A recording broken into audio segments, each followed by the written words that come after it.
Welcome to the United We Scan podcast, the podcast by rural carriers for rural carriers. The views expressed in this podcast do not reflect the views or opinions of the United States Postal Service or the National Rural Letter Carriers Association. We ask that you please consult your assigned union representative for guidance in your local area.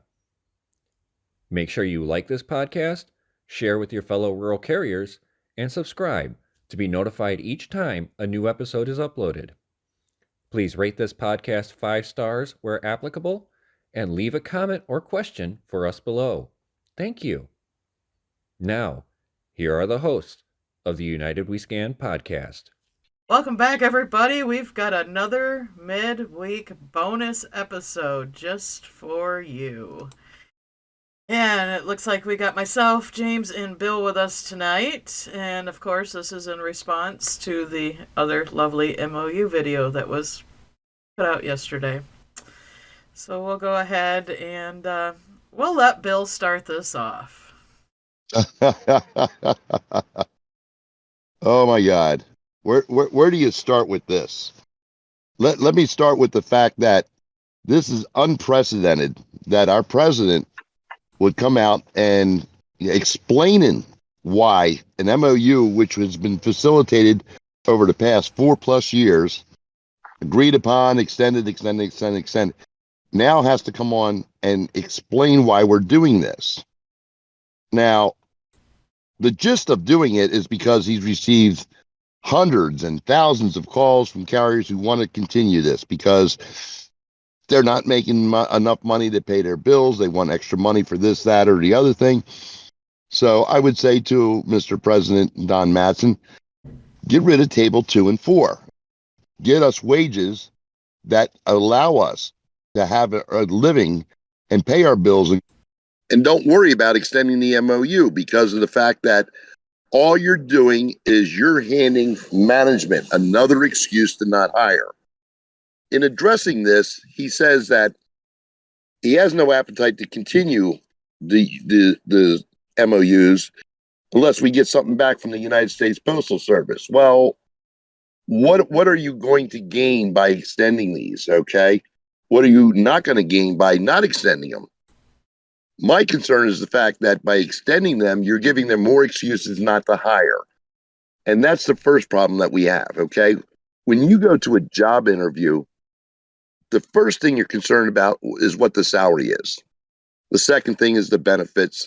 The third and fourth might be time off and, the atmosphere that you'll be working in, the team you'll be working with. Salary is number one. That's the first reason somebody accepts a position. So if we have a salary that we can live on at table 2, then maybe people wouldn't have to be working extra hours to meet their bills. It's plain economics. Our raises, our salaries have not kept in line with the cost of living. If we want extra money and they want to work, that's fine and dandy. You can have the MOU. If you want to put this into the contract, fine, you can do that. But it has to be voluntary. And any time that this comes up and people are mandated to work, they need to file a grievance. But if you watch the video, our president does not have any confidence in the grievance process. He almost said it with disdain because he follows up by saying they will continue to violate it. Not if the national steward system is doing their job. Not if we are not going in there and settling for language. If somebody comes to Bill May and says, you are mandated to work on another route, Bill May says, no. The supervisor says, I'm giving you a direct order. And I will quote the J440 in regards to working in a respectful atmosphere. And then I'll quote that I'm not going to work because it's immoral. Violating the contract is an immoral act. And if they don't believe you, you hand them the MOU, which says voluntary. And once they understand that, they can no longer proceed with the immoral order blatantly violating the contract. They have it in their hand. There's no dispute. The facts are there. I'm not working. And if you try to EP me, I will gladly accept your choice to EP me. And then when I come back, I'll get every hour I'm entitled to on top of that. And that's the duty of the national steward system, to stand behind every carrier and protect them from being mandated, bullied, or intimidated into doing something they don't want to do. Voluntary means voluntary, period. Now, here's the other problem with the situation. Excuse me. People who want to work and make extra money, regardless of their situations. Now, not only have you relieved management from hiring people, you're now putting these carriers in a 2018, 2240 problem, because there are some go-getters, some money-hungry carriers, and I used to be one of them years ago, that would, work 7 days a week for whatever. I mean, as long as you want, they'll take the big bucks. The problem is you get into, the end of the calendar year, the end of your fiscal year, and, you turn around and say, oh, you have to take 3 weeks off. Well, what do you mean I have to take 3 weeks off? You're going to force them to take off. But they can't, because they still don't have the RCAs on the rolls. So they're stuck in a situation where they can't do without you, but they're not allowed to keep you. So where's the solution here, folks? Hiring more people. And the thing of it is that you have to really trim down the hiring process. You ought to put it back in the hands of the local supervisors or postmasters, as we did years ago, and you expedite it. But the only way you're going to get people in the door is by offering more money than you can make at McDonald's. The other question I have about this whole thing is that everybody has always said, what is going on with the negotiations? Where are we at? What are they presenting and all that? And to a point, I can understand where you don't show your hand up front. Well, Mr. President, that's what you just did. You just said, we will consider A, but we want B. So now the post office has time to sit back and say, okay, the union wants this. How do we counter that and not give it to them? You don't bargain online, Don. And if there's no MOU and the management violates the contract and the grievances have to be filed, then you get teeth in the national steward system and you go after them and you bury them in paperwork. As I said earlier on the precast of our podcast, our city carriers just collected the last of $356,000 in grievances from one office over 2 years. We can't hit that amount, but I'd like to aim for it. I'd like to hurt them where it hurts the most, in the pocket. $5 million in another plan. Somewhere along the line, somebody's got to sit there and say, this is not working. And it's up to us to make sure that they know that this isn't working. And one final thought about Mr. Mattson. Did anybody pick up the fact that he said packages and mail and not mail and packages? We still are foremost a mail service, correct? Yes. And we are gearing up and leaning towards the package business, but we are still the United States Postal Service. And there are plenty of people out there that still depend on us getting important documents, checks, their diplomas, their acceptance at colleges, for schools, birth certificates. We still provide that service. And until they change the United States Postal Service to the United States Parcel Service, the mail is still more important. You can get your packages from 8 different delivery systems out there. FedEx, UPS, Amazon, Target's doing their own now, but we still handle the mail.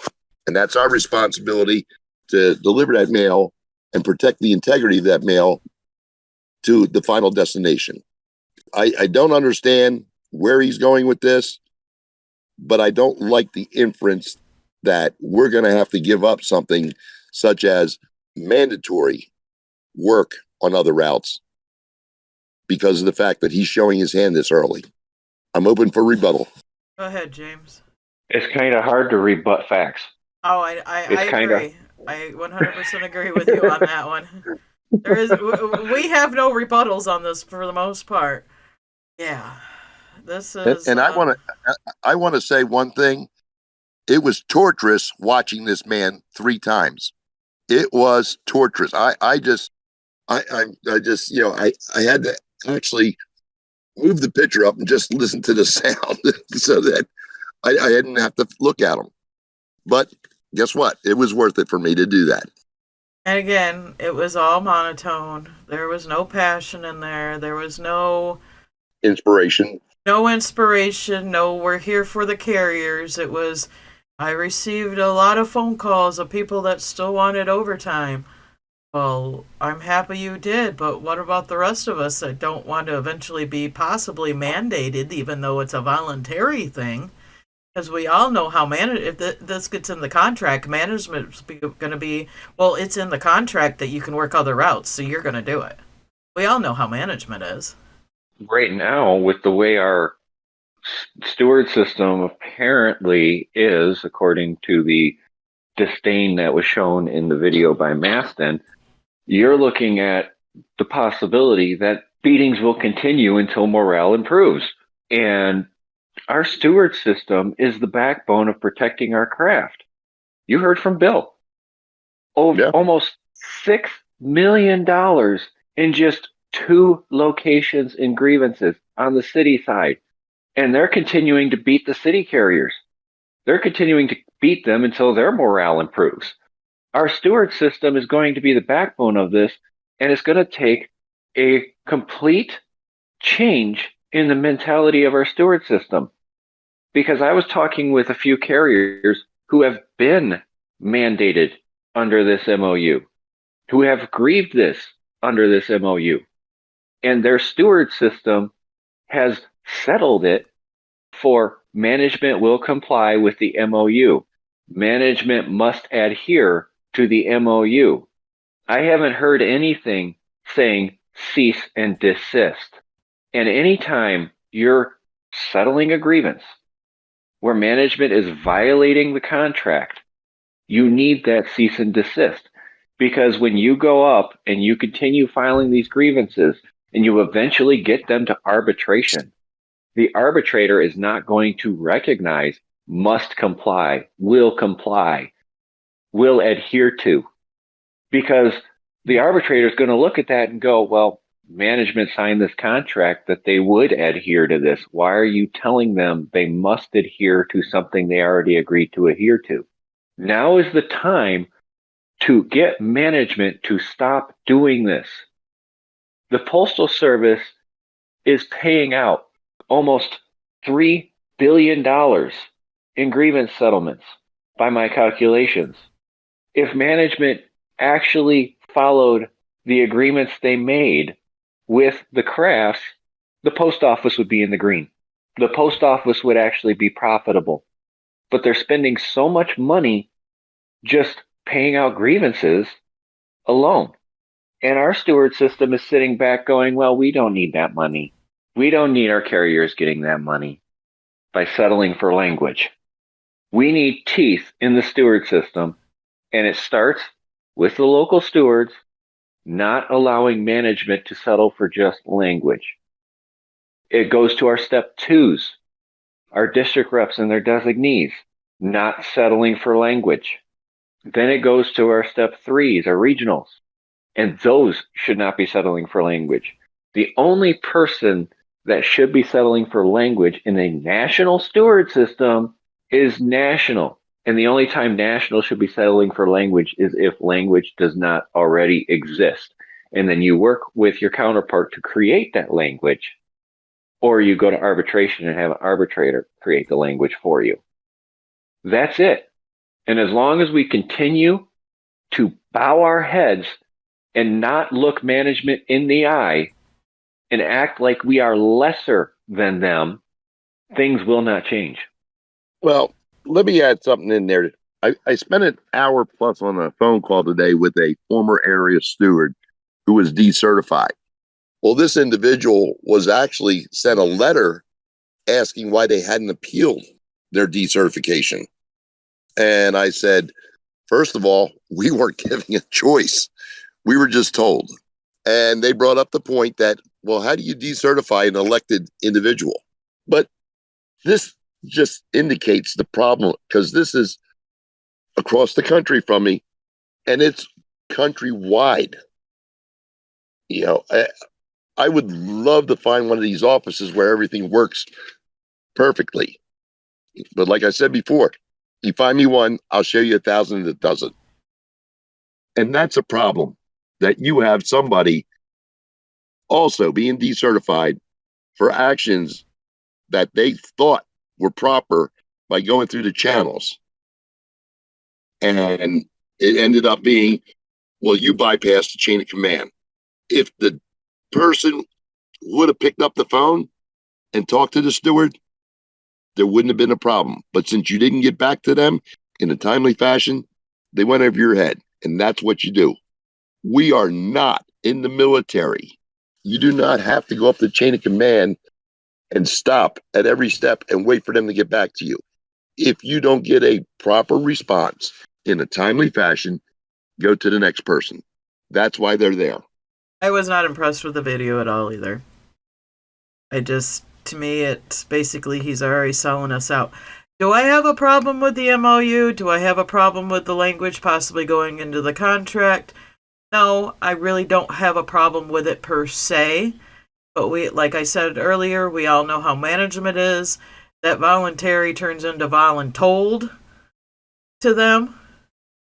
And then when you don't have a steward system that's going to fight tooth and nail and only settle for language every single time and not escalate it up, then what good is that going to do? I mean, yes, I worked for overtime yesterday on another route. I offered. For the sheer fact that we have a brand new RCA who just finished OJI on Thursday, and they put her out on Monday on the route by herself. Well, they did have another RCA take half of it. But the sheer fact of it, and yes, Mondays will be the K day, but she's got to work herself up to Mondays. And even the regulars had said something to management going, I will happily work and do a DACA R and change it to a different day during the week, something lighter to give her the chance. And they were like, no, no, no, no, no. And she called me twice yesterday out on the route. First time she got turned around. She didn't take her line of travel with her. She's green. She's really green. And I got her back on track. And then she called me again a couple hours later and was just in hysterical tears. We've all been there. We have all been there. It was just after 4. She didn't know what she had going on anymore. She was rushed to get out of the office, so she only did the load truck on the big packages and didn't mark them. She didn't put her mail in the truck in order, so she had trays out of order. I mean, it was a big cluster. And she was trying to call the office to be like, I got to get my kid. She's overwhelmed. And nobody was picking up the phone. And I told her, you know what, just head back to the office. I was like 6 boxes from my route being done. So I literally pulled in the office the same time she did. I ran my outgoing mail in. I got the supervisor. I told her what was going on. She went out to try and calm her down. I came back out and said, look, I'll go ahead and take what's left of this route. There wasn't much left on that portion to go out. She had some package that she missed earlier in the route. No big deal. And I got it all reorganized, and it only took me an hour and a half to finish it up total. And that was coming back and putting the mail that was missed from earlier back up and cleaning up everything for the regular for today. But, for instances like that, yes, it's good. But when it comes down to the fact that it's going to give management the out on hiring like they should be, and then retaining like they should be,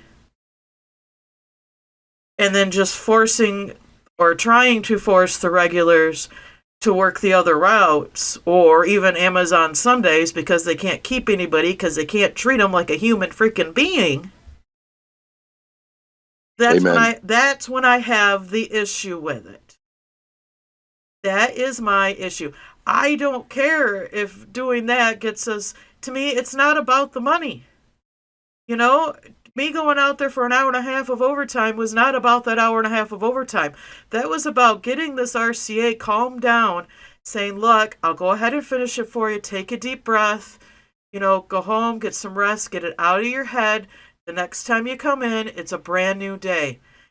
We all have bad days when we first start. Our first day out on that route by ourselves is hell for everybody. Oh, yeah. And I see in the 4 days that I was with her, I see a potential for her that day that it clicks for her. That girl's going to jam through that route. I see that. And I did not want her giving up. That's why I volunteered for that hour and a half. It's instances like that where it's perfectly acceptable. But when it's going to cause management to get lazy and not do their damn jobs of managing an office and treating employees like humans and then forcing everybody else to work like dogs, no, I don't want it. Well, and the management problem is systemic throughout the post office. In my region, it's not based on your ability. It's based on a number of other factors, which I won't go into because it might offend somebody. And, I try not to be offensive.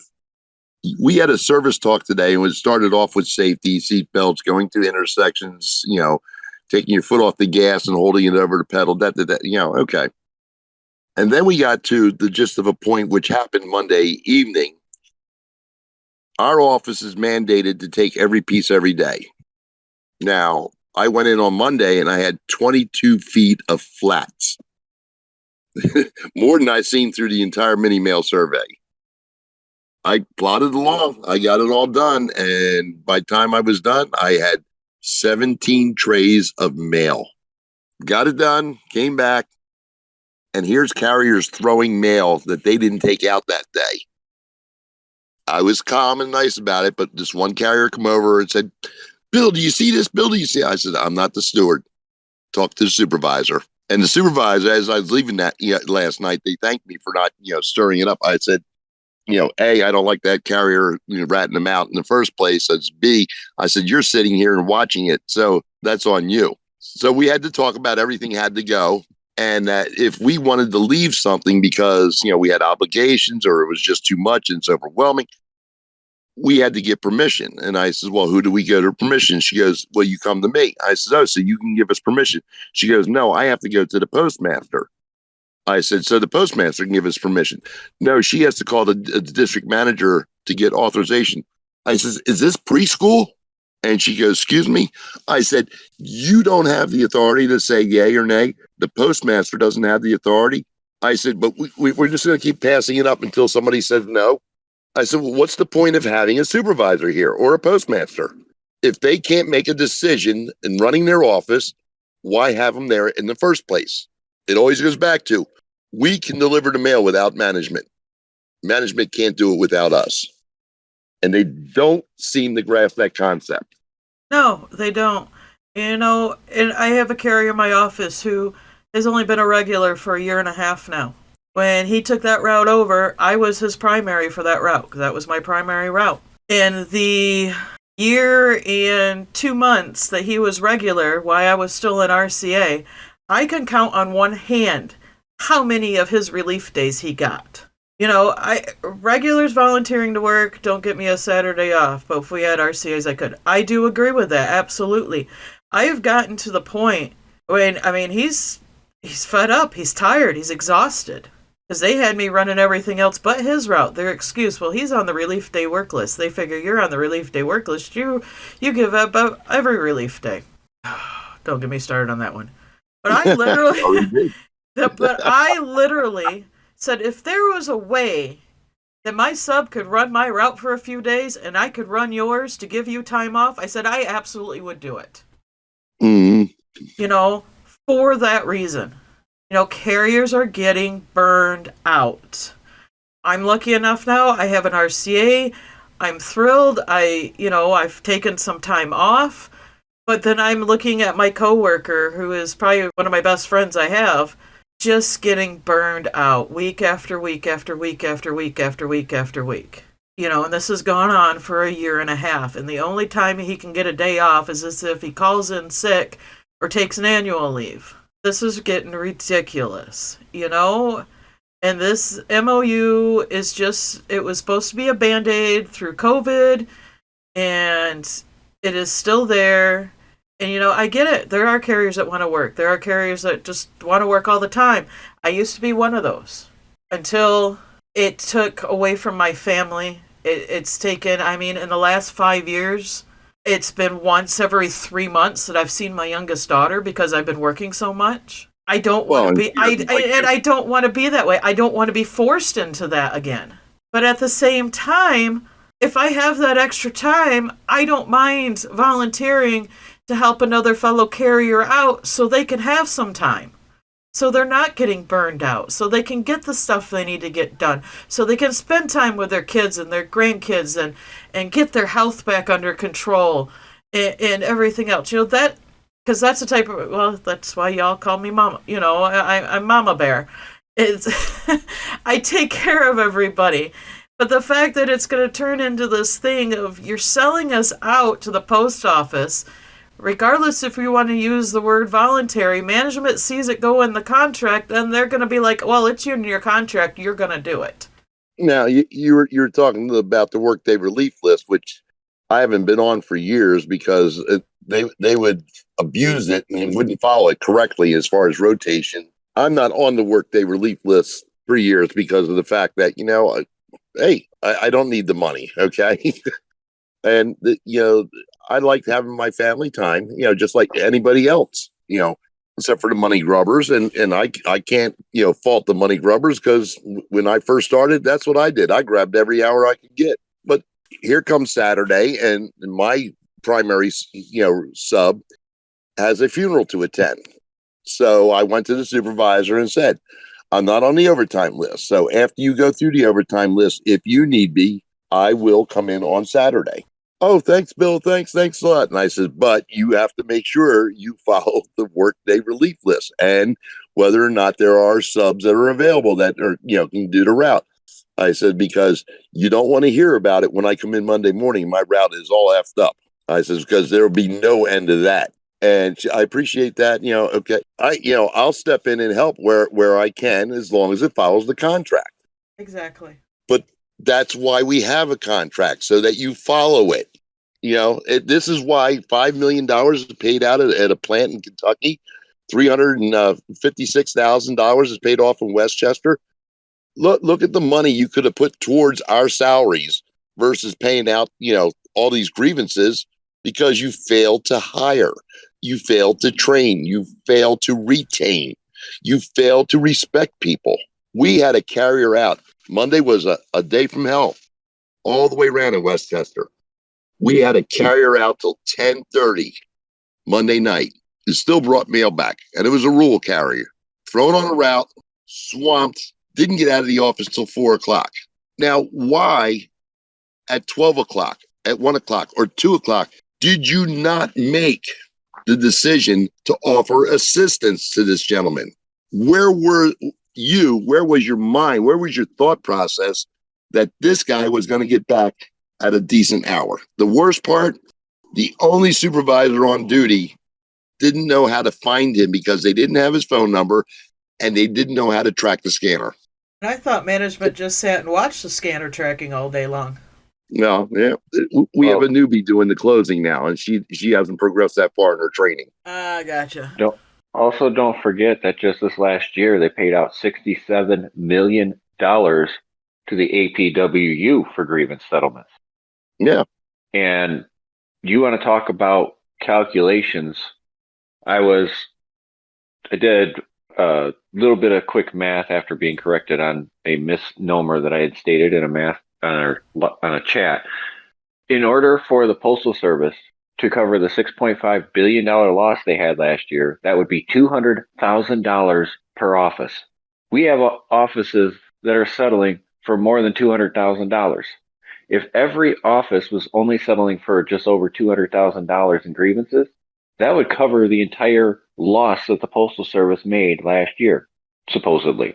You would think that some of these number crunchers, especially the spreadsheet readers in management, would recognize that as a liability in the system. But they continue to perpetrate it on the knowledge that many carriers are not willing to file a grievance. Many carriers feel that their grievances aren't going to be settled for more than just a slap on the wrist to management. Many carriers feel that they're going to be retaliated against by management. It's time to put an end to that. It's time to put some teeth back into our contract. It's time to put some teeth back in our steward system. And it's time to bite down, because it's only going to get better if we finally put our foot down and stop the rampant, obsessive, and I'm going to say obsessive because it seems like it comes from the top down obsessive, especially to the live calls, the conference calls that I've heard while casing mail at the office. The abuse has to stop. We have joint statements for a reason. The fact that dignity, fairness, and respect have been included in every single joint statement on workplace violence and harassment is a reason there, because something terrible has happened to make them have to put out those joint statements. And let's not forget that the dignity and respect and fairness is also stated in the contract and in the M38. Mm-hmm. It's not exactly. It's through everything. And let's not forget we have the MOU 25 as well. Yes. We have so much stuff that protects us from managerial harassment and retaliation, and yet management doesn't care. And judging by the way our esteemed president talked to us both in his opening statement to the craft and his MOU understanding video, it's no wonder why. They feel like the union has become complacent with their harassment. They feel that we, as a craft, have become complacent with the harassment, and we're not. We don't deserve this. Our craft doesn't deserve this. Our carriers don't deserve the stress, the depression, and unfortunately, sometimes the loss of a fellow brother or sister of the craft because of it. I have a sidebar for everybody to consider. This came up as a discussion today, and I just throwing this out for feedback. The alleged adjustments to the routes is going to be coming up soon, and I'm hearing, like I said, this is gossip, this is secondhand information, that allegedly what they're going to do is adjust the overburden routes where the carriers are not meeting their evaluations first.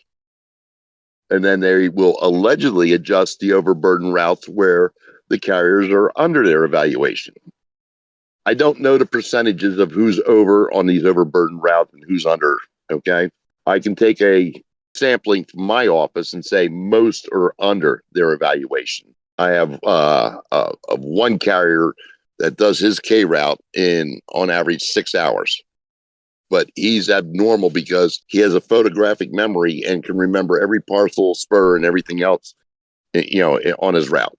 And then you have another carrier who's overburdened that barely can get done under the evaluation. More times than not, he's out over his evaluation. At what point when they are making these adjustments, do they realize maybe we ought to work the numbers again because too many people are under their evaluation?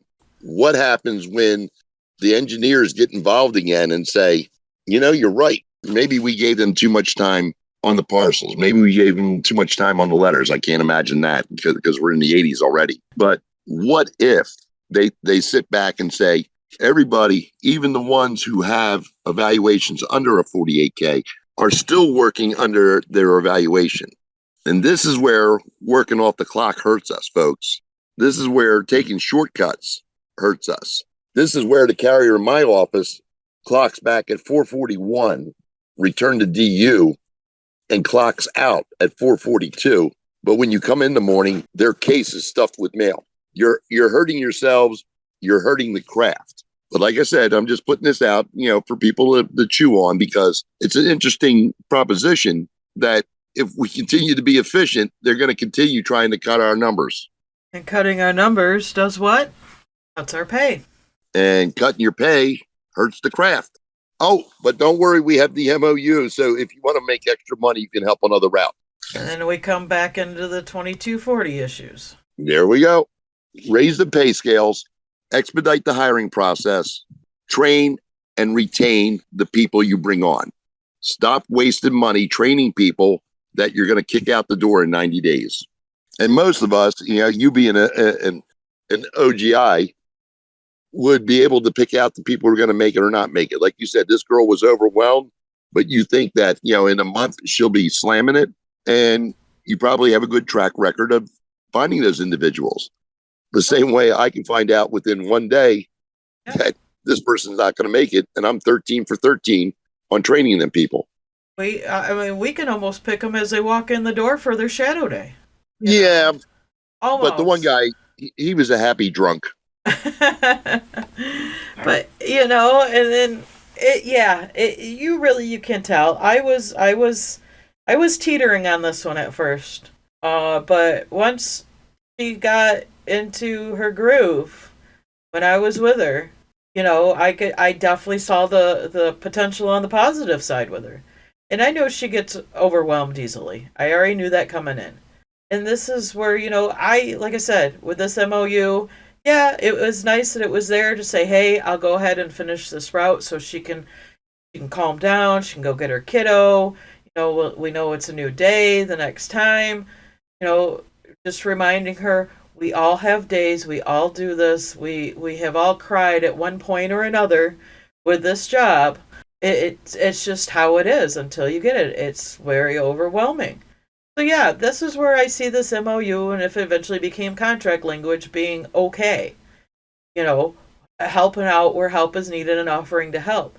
But it comes, but the way you want to state it, it's like you're giving management an out to actually hire and retain, because those carriers that want to make the bucks are going to do it and pick up the slack. But at the same time, they're the ones that are going to get the letters of demand because they went to 2240 issues. And now we got to start a grievance process, which you don't seem all that enthused on your grievance processes. So now what?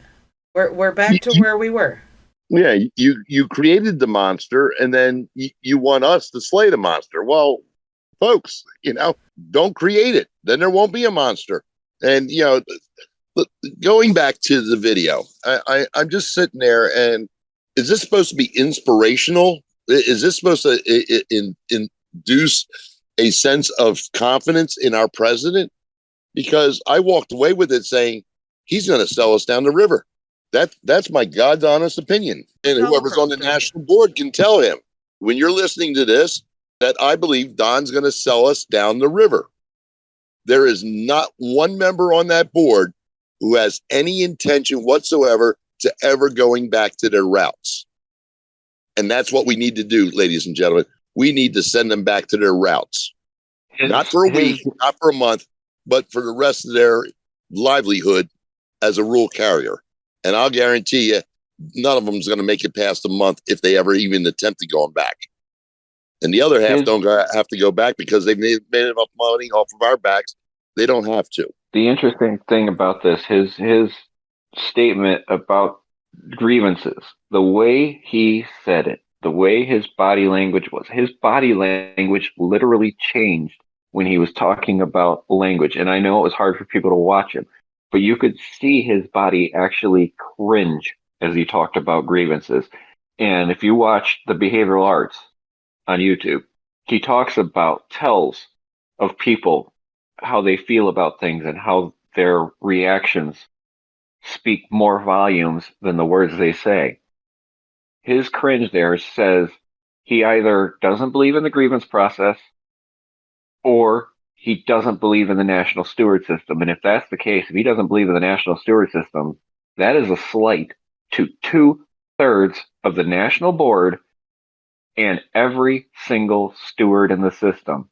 That includes your Director of Labor Relations, your Director of Steward Operations, your 4 executive committeemen who are also your national regional officers, and your regional representatives, your district reps, your ADRs, your area stewards, and your local stewards. That slight alone alienated all those people if they were paying attention. Well, not only that, it shows you who they're shaking the hands with. And I'm being nice of that. I had other choice words that I'm not going to say. But that comes back to, who are we really looking out for? Are we looking out for all of our rural carriers? Do we have their backs? Are we putting them first? All of us as a whole? Are we putting everyone first? Or are we just like, oh, well, these guys want to work overtime and management hasn't done their hiring and retaining like they should. Emphasis on retaining.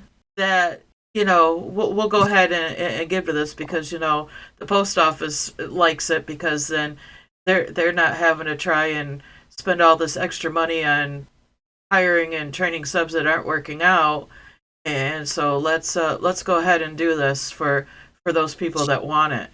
But what about the overworked, exhausted, run-down carriers that just can't even get a day off because you're sending their RCA to another office on their relief day, and if the Lord knows if they call in that either the route's going to sit there until they get back, or a couple other regulars may get forced to try and do something with what they could, whether it's parcels or not, so you could actually have a day to not have to think about work. It's getting ridiculous. I mean, I see it in my own office, and I have a small office. I see it with many of my friends across the country who haven't had subs in 2 to 3 years, who are just to that point. So the only way that they can get a day off to breathe or do their grocery shopping is to call in. And knowing that they're going to have a whole another day's worth of mail to deliver when they get in because there was nobody to cover. Because they're all going through it in their office. This is the stuff that's going on every day that needs to be addressed and needs to be taken care of. And this is where the national steward system has to be emboldened, and they have to be supported to go out and do the jobs that protect us, do the jobs that they are paid to do. And if they don't have a steward in there, they don't have an area steward covering that office, then you know what? Get the DRs out of their damn chairs and go do that themselves. You're being paid $108,000+ for a DR position. Get off your ass, go do your job, and protect the craft. And this same carrier in my office that is just downright exhausted, and like I said, I would be more than happy to run his route for him if I could, so he could have a few days off to do what he's got to do and rest and take care of his health, and is the same one who has been waiting 4 months for his steward certification training. Yeah, that's as bad as trying to get hired. Yeah. We're not taking a slight at the DRs that do their job. The DRs that fight for the carriers, the DRs that take care of the craft. We're talking about the ones that don't respond to carriers, don't respond to their stewards, don't respond to their ADRs, and just collect a paycheck from the union doing the bare minimum they have to keep themselves from being decertified, from being removed from their position. And that's it. Just like you have some good post offices with good postmasters and supervisors, there are good DRs. There are good ADRs, full-time and part-time, and area stewards and local stewards. We're not slighting the people who are doing the job. No, not at all. We're slighting the people who are collecting the check without doing the job. There are some really awesome people in our national steward system. And we're not downing those awesome people by any means. But it's the ones that we hear constantly. I've been trying to get a hold of them. I've been trying to get a hold of them. I went above their head, been trying to get a hold of them. I had to go to the national office because I can't get a hold of anybody. And doing that got this other steward that I talked to today, got them decertified for bypassing the chain of command after the immediate person they were trying to get a hold of failed to respond in a timely fashion. And then, after, like I said, like you said, Bill, too, this MOU has been extended or renewed or expired, then brought back multiple time after time after again for the last 3.5 going on 4 years. And, we were saying, a year ago, as they kept renewing this thing, and I had voiced it several times that the more they keep doing this, the more likely you're going to see it in the contract. There was a resolution that passed on the national floor pretty similar to this. I don't have, like I said, I don't have a problem with it being in the contract. My problem is it's not going to fix anything. That's and you have to remember the whole premise behind this MOU was COVID. The whole premise was offices losing a lot of people being sick because of COVID. That was the whole premise behind them initially signing this MOU. And then the Postal Service went, well, you gave us an inch. This works really well at covering things when we don't have enough help. So keep doing it, keep doing it, keep doing it. Well, we don't solve the problem of hiring people. You can just keep renewing this MOU with us. And then eventually we'll slide it into the contract. And then eventually we'll be just like the city craft, having carriers doing overtime, doing pivots all the time. Then we'll make it voluntary to start with. It's voluntary, it's voluntary, it's voluntary until it becomes mandatory. That is the one thing I am afraid of overall for the rural craft. One of the biggest benefits we have as a rural craft, other than our evaluated pay, is the fact that they couldn't force us to take more out after we were done with our route. When we were at the end of our route, we knew we were going home. We knew we didn't have anything more. And with the old way, sure, you got off 2-3 hours earlier than your evaluation. It was great for you. But you knew there were days you were going to be there 10, 11, 12 hours, especially on a day after a holiday, things like that. And with this constantly covering and splitting routes, you're hurting that route's evaluation because you don't get all the scans in that route. A lot of carriers don't switch over to that route on their scanner like they're supposed to. So that route is losing. Or the subs. Or the subs. Yeah. Or the subs. I said carrier, so it covers both. Yeah. So you're causing more harm by helping out on other routes than you are just taking the overtime. There is more harm being done to the craft with this MOU than most people actually see. They just go, oh, it covers the route. It's money for me, and the route gets done. Management's happy. But then the next mini mail survey comes around. That route hasn't been covered in 6 months. That route now drops down into an H route or a J route from a K route. Now you've got a route that's valued for the amount of volume that it has, and it won't see that volume come back for another 1.5 years of evaluations. You have to think long term with anything you negotiate with the Postal Service. You can't just think, oh, we'll negotiate it in this contract and we'll work something out in the next one. You have to think, how is this going to affect rural carriers for the next 20 years? Because you know damn well, anything that goes in that contract that benefits management will be a bitch to get out. Once you give it up, it's hard to take it back. No, I would like to see a video put out, and that was the one thing that kind of cracked me up today on the Nationals Facebook page and how they were promoting to subscribe to our YouTube channel for all your up-to-date videos and blah, blah, blah. It's great you're doing that, but can we have a national leader up there that has some gusto, that has a way of lifting the carriers up and motivating them and all that good stuff. Instead, we get monotone reading from a teleprompter that with questionable body language that just brings everybody down. There, I'm sitting there going, why? Why do you feel the need to explain this after nearly 4 years? Over 4 years. Because we're into contract negotiations, so now we got to explain ourselves, but we're not going to do it in a very motivational way. I have a real bad feeling after seeing the video because, like I said, I didn't understand why he felt it was necessary to explain extending the MOU, why he had such disdain for the grievance process, knowing that management's going to violate it anyway. And I'm sitting back and I'm saying something's coming down the road. He's building us up for a certain. Yeah.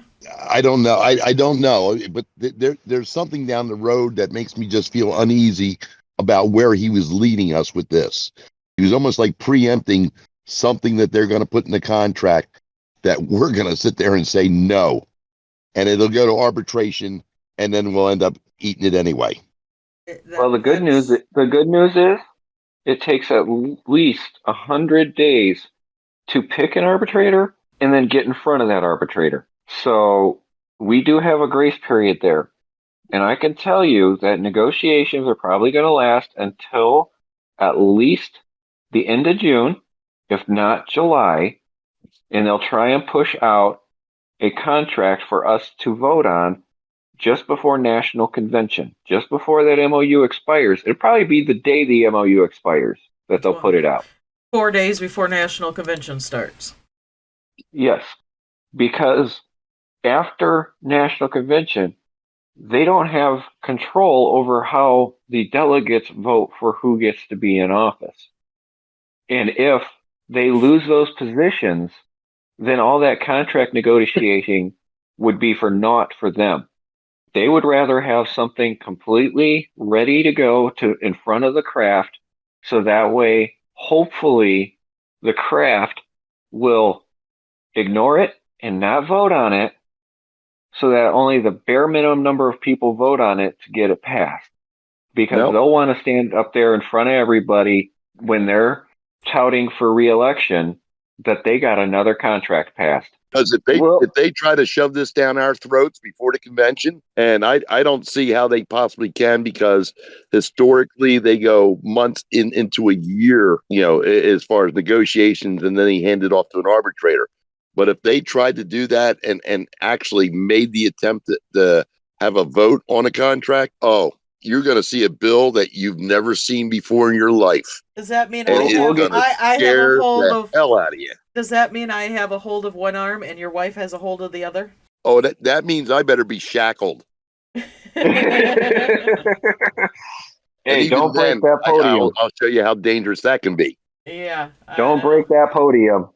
Don't break that podium. I mean, I know you're good at pounding your fist and getting results, but we don't need to have splinters of wood flying across the floor there. No, we don't need our carriers put in jeopardy at all. Nobody. But no, I mean, I get where you're coming from. I mean, I could see both sides of it. I could see them giving in to push a contract out prior to, National Convention. But at the same time, all right. Hold on. Building faith with the craft with the type of videos they're putting out. Between Chris and Meow, stop putting the videos and pictures up there. Oh God, that's just horrible. And if you #shameless plug, if you want to see what we're talking about, you have to be in our live recordings on our Discord channel, because that is where all this stuff gets put in, and we see these things as we're doing these, and we actually talk with the people during our live recording. They have just as much input into what we're recording as we do. You guys are too much. Oh, I love these people. All right, so we're gonna go ahead and wrap up. wrap up for this evening. We just wanted to get our response out to you guys while it was still fresh, and of course, well, normal time on Sunday. But thank you, James and Bill, for coming on, and we may got off a little track there, but we always brought ourselves back. But on that note, guys, we will be back Sunday at normal time. Take care. Have a good week, everybody.